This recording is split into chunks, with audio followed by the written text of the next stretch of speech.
اب ہم اسی سلسلے کلام کو آگے لے جاتے ہیں تاکہ واضح ہو جائے کہ نبی کی حقیقت کیا ہے اور واسطہ کیوں ہے، کس لیے ضرورت ہے۔ جب خالق اور مخلوق کے درمیان واسطہ کی ضرورت ثابت ہو گئی کہ مخلوق اپنی پستی کی وجہ سے، اپنی ظرف کی کمی کی وجہ سے خالق تک جو ہے نا خالق کا ادراک نہیں کر سکتا، تو اس لیے ایک واسطے کی ضرورت ہے۔ واسطہ وہ ہو جس کا مخلوق سے بھی تعلق ہو اور خالق سے بھی تعلق ہو، تو یہ بھی ثابت ہو جاتا ہے کہ وہ واسطہ مخلوق سے رفیع اور بلند ہے، ورنہ مخلوق جیسا ہوگا واسطہ نہیں ہوگا۔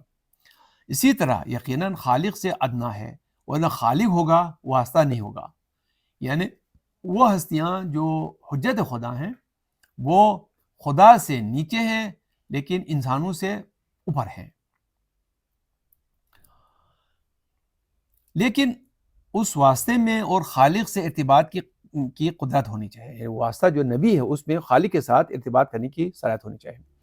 اس لیے لازم ہے کہ یہ ایسی صفات رکھتا ہو کہ خالق سے بلند سطح پر ارتباط قائم کر سکے، اور ساتھ ہی ایسی صفات سے بھی متصف ہو جس کی بنیاد پر مخلوق سے ارتباط کر کے سفارت الہیہ کو انجام دے سکے اور اس خالق کے پیغام کو ان تک پہنچا سکے۔ لہٰذا ضروری ہے کہ وہ واسطہ جو کہ اللہ کا سفیر اور نبی ہے، اللہ کی طرف سے علم و حکمت رکھتا ہو، تاکہ علم و حکمت اسے غلطیاں کرنے سے معصوم بنا دے، اسے گفتار و کردار میں سچا بنا دے اور معاشرے میں عدالت قائم کرنے کا اہل بنا دے۔ اسی حدیث میں حضرت امام جعفر صادق علیہ السلام اپنی بات جاری رکھتے ہوئے ارشاد فرماتے ہیں، وہ انبیاء علیہ السلام ہے، یعنی وہ حجت خدا انبیاء علیہ السلام ہے، اللہ کی مخلوق میں سے اس کا صفوہ ہے۔ صفوہ یعنی چنا ہوا، صفوۃ شیء یعنی کسی شے کا خالص ہونا، مراد الخلوص عن القدورہ یعنی ہر قدورت، میل اور نجاست سے پاک ہونا۔ پس صفوۃ من الخلق یعنی جو قدورت، نقص، عیب اور پستی مخلوق میں ہے، انبیاء علیہ السلام ان سے پاک اور خالص ہیں، جس کا لازمہ یہ ہے کہ انبیاء خلق و مخلوق سے ارفع اور بلند ہے، اور جب یہ استفاء اور صفت اللہ تبارک تعالیٰ نے اور جب یہ استفاء اور صفت اللہ تبارک تعالیٰ نے انجام دیا تو یقیناً کسی کا نقص، عیب، قدورت مخلوق ان میں نہیں ہوگی، جس کے نتیجے میں اللہ کا علم،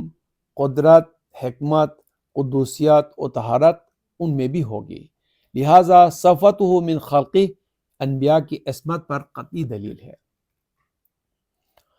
اور انبیاء کو حکمت کے ساتھ ادب دے کر مؤدب کیا گیا ہے۔ چنانچہ رسول اکرم صلی اللہ علیہ وسلم فرماتے ہیں، ادبنی اللہ بآدابہ، یعنی اللہ نے مجھے اپنے ادب سے متادب فرمایا ہے۔ وہ یطعمنی ویسقینی، وہی مجھے کھلاتا ہے اور وہی مجھے سیراب کراتا ہے۔ ان انبیاء کو علم اور حکمت کے ساتھ مبعوث کیا گیا ہے۔ اس لیے باوجود ہے کہ انبیاء علیہ السلام بظاہر بشر ہیں اور بشر کی مادی اور نفسانی خصوصیات میں عام افراد جیسے ہیں، لیکن ان میں جو الہی جنبہ ہے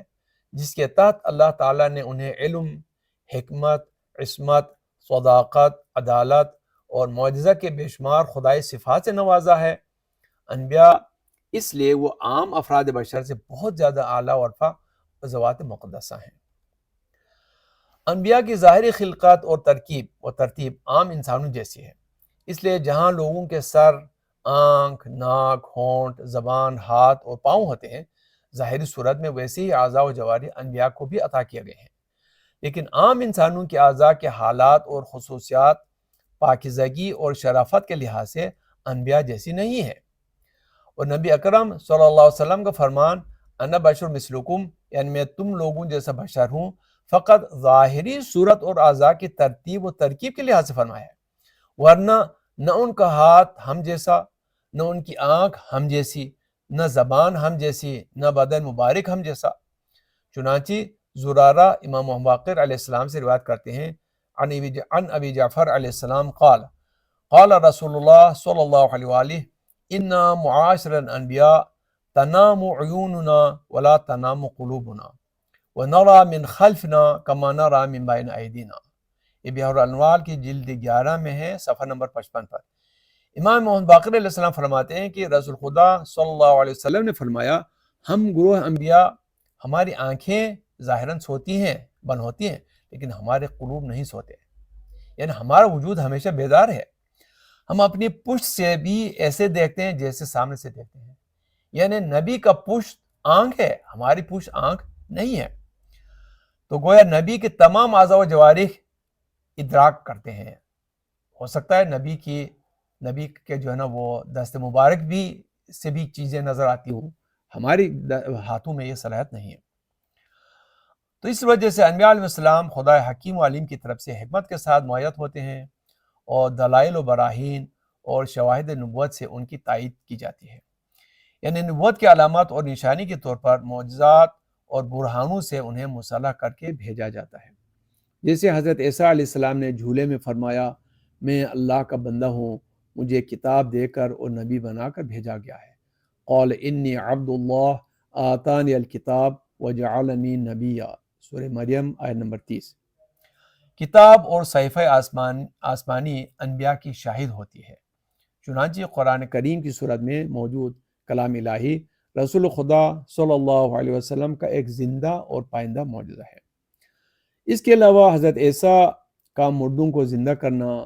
برس کے مریضوں کو شفا دینا اور لوگوں کے گھروں میں ذخیرہ کے طور پر رکھی ہوئی قیمتی اشیاء اور اشیاء خرد و نوش کی خبر دینا وغیرہ